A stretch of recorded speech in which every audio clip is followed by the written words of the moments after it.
Nice. Hello everyone, welcome to the exhibition of stupid people. Today we're going to start with a bit of Taylor Swift. I've heard of Taylor Swift-ish. Okay, the only thing I've heard about Taylor Swift is all her exes are in her songs. That's about it. I don't know if she's entertaining, really. I couldn't identify one of her songs. I really couldn't. To me, it's like identifying a Beatles song. I couldn't, because I've never knowingly listened to Taylor Swift. Thankfully for this, I don't need to. Instead, we're going to go to asset giant Blackstone, who, for Christmas, have put out a 5.5-minute video that is inspired by Taylor Swift. The 5-minute sketch itself shows the president of the US firm John Gray telling the board they need to go on tour like Taylor before the billionaire asset managers prance around in a music video. It is some of the cringiest crap ever, and I could have sworn at one point one of them looked a bit like John Oliver in a cowboy hat. I am now going to recite some of the lyrics for you, because I can't play the video's audio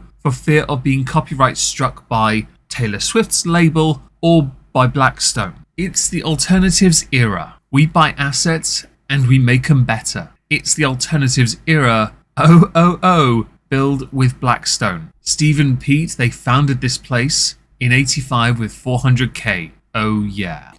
They had a dream of quick ascent to the top. Now $1 trillion under management. That's a lot. I don't know if I can do the rest of this. Oh, you know what? You're going to suffer this and you're going to enjoy it. We look for market trends, invest in life sciences, get ahead of AI, always know what to buy. Look at our brands, you can tell our superpower is our scale. Great returns for institutions and private wealth solutions. This is 5.5 minutes. The entire idea of this, the concept, is built on the idea of Mr. Gray, who pulled in almost $477 million last year in pay and dividends, attending a Swift concert and getting so giddy he tries to impose the model of the tour on his unenthusiastic colleagues. Don't you just love a short video that tells a story? I guess what's more amusing is all of them were willing to do this, including the guy, Mr. Schwartzman, who last year made £1 billion, which broke pay records. Not even joking.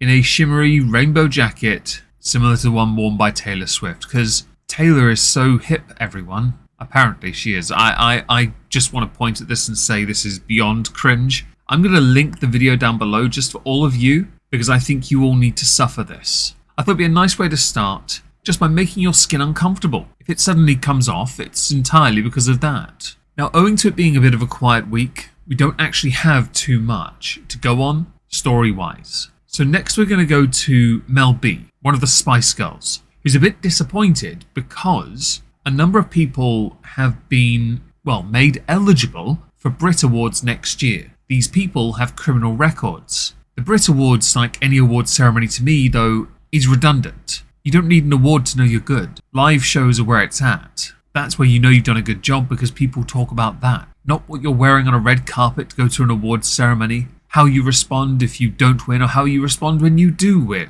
It means absolutely sod all in the grand scheme of things, and the Brit Awards have gotten more and more progressive, which has rubbed so many more casual people up the wrong way, and has led to them having to change the eligibility criteria rather than simply have a male and a female best whatever award.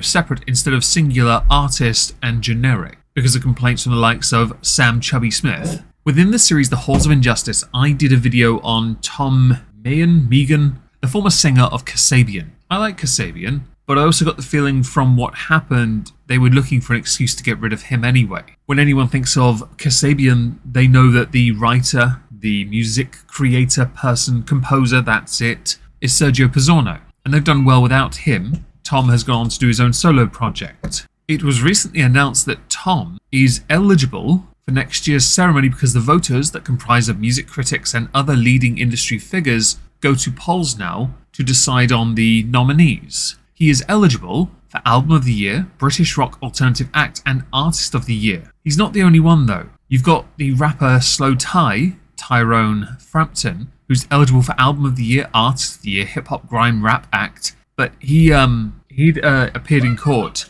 accused of sexually assaulting a woman twice in September. Now, there is context for both of these. In the case of Tom, he actually went on to marry the very person that he harmed. and she didn't want this to go as far as it did. In the case of Slow Tie, he is accused of it. He obviously denies all the charges, so he deserves his chance to prove his innocence first. In the case of Tom, he has been found guilty of domestically harming his now wife. She was not then at the time. Does that mean that an individual should be excluded from these utterly redundant award ceremonies? In truth, it doesn't really matter, because he's up for British Rock Alternative Act and Artist of the Year. He won't win Artist of the Year. Ed Sheeran's going to be on the list, and we all know it. And British Rock Alternative Act is a possibility, but Kasabian might well be on there anyway. Rock music as a whole in the United Kingdom doesn't get much love, much like at the Grammys. So ultimately it means sod all really, and the Brit Awards are hardly well respected when it comes to rock music in the first place. There are many other outlets for awards if you wish to have one of those accolades to your name. So Mel B has a point at being disappointed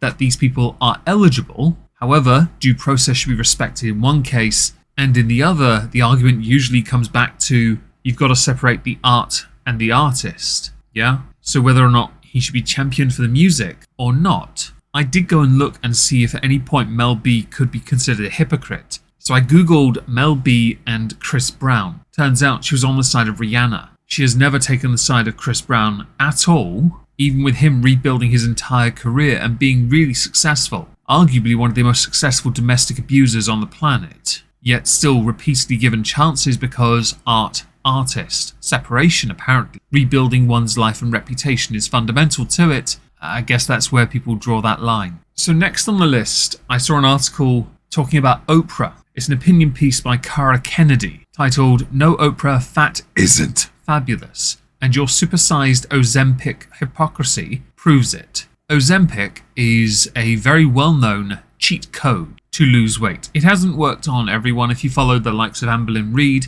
it was a black hole to waste money. But for others who have spent their entire career at a larger size, it is a way for them to not bother to put in any actual effort to ensure they can get down to the size they want to be at a later stage in their life or for the rest of their life if they're young enough. I don't care for Ozempic. My view is go to the effing gym, put in the work, make the changes you need to make, and get on with it. I do not care for cheat codes. I firmly believe if you've lost a significant amount of weight, yes, there are going to be scars, let's call them that, and you may require surgical assistance to remove them. That is a consequence and one that you should pay for. Oprah is incredibly wealthy and has been for years talking about body positivity in her content. Yeah, but then they themselves, the individuals, these A-listers, are hypocrites because then they decide to completely boing whip and just go the other way while championing body positivity. The thing is, if you over many decades have had issues with your weight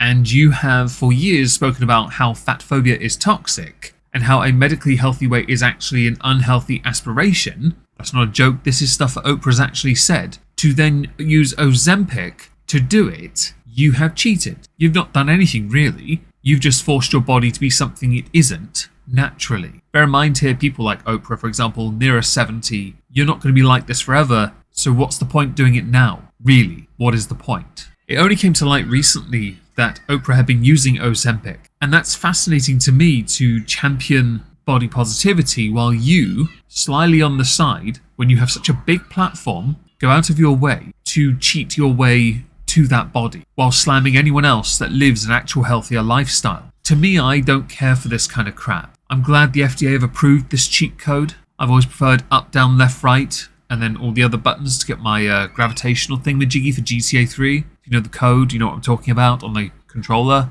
But medication to do it? No. The only medication you should be taking are vitamin supplements if you're deficient, or for health reasons that aren't you trying to cheat your body into believing it's something it isn't. As I don't want to be accused of being sexist or racist, I should include a few other names. Jonah Hill, Rebel Wilson, Khloe Kardashian, Kelly Clarkson. Ozempic costs like $1,000 a month. It is not as affordable as it is for people like who I've mentioned, who have made a fair amount of money, in the case of Oprah an obscene amount, and able to do some real good with it for themselves, mostly. The real hypocrisy here for me is that, given the chance, you're going to take the easy way out because secretly you don't want to be fat, whilst also championing body positivity. Yeah, oh, but I can fit into this now. I mean, you could have fit into it before, it just wouldn't look as flattering. Stop cutting corners to get to the end of the line. The journey in the middle is vastly more important and, well, difficult. Anything easy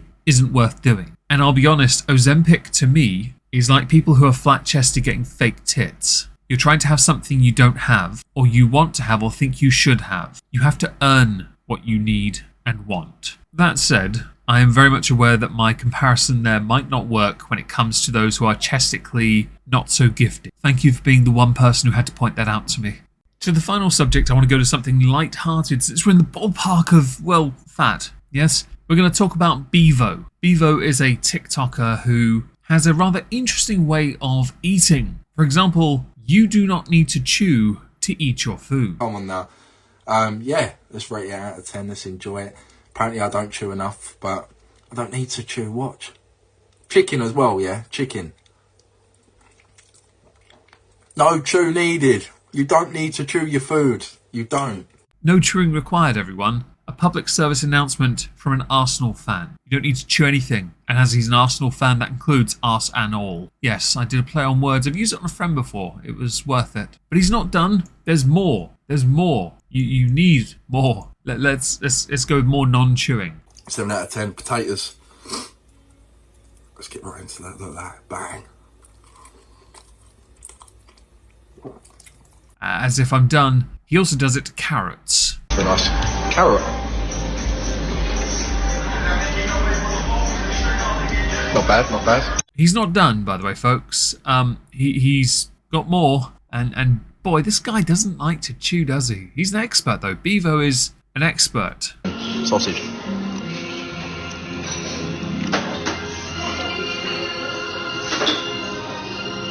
Not bad again. 7. But there's one last thing you need to know about Bevo, and that is this guy makes an insane amount of money on TikTok. I'm slightly irked because based on CPM, he makes more than I do, and he does shorter, rather dumb videos. Says the guy who does one titled The Exhibition of Stupid People. I put way too much time to this, don't I? I really should consider a career change and just do this instead. The jackassery involved, I could do it to I could do it to cream eggs. Should I do that? No, that's joking. I'm not the regurgitator, and that is an actual act. Look him up. It's hilarious. It was washed, but that's recent. That's why in September, look. So I started at the very start of September, only earned 650, but my next month was 9k. My following month, November, was 10k. But this month already, I've made 11.2 G's, bro. That's, nah, do you know what? Yeah. I've gone from fucking being homeless, nah, bro. that is crazy. Saying, I didn't expect TikTok to pay like that. That's what I'm saying. I wanted to share something light-hearted towards the end because this week has been a bit dry on the stupid news front. That's my fault. I've collected so many tweets for this week at Twitter, even though that video series doesn't do that well, yet I didn't look at the news because I was slightly socially burning out. Like, I don't want to hang out with people. And as we're nearing the festive day of the year that many of us dread, myself mostly because it means I have to socialise and fraternise with subordinates, something light-hearted at the end is required as a form of therapy. Yes. Anyway, if you've made it this far and you're interested, I'm streaming on Twitch later. I'm going to play some more trucking game. We're actually going to be driving in snow, quite badly I might add. Hope to see you there. Have a lovely day. Thank you for listening.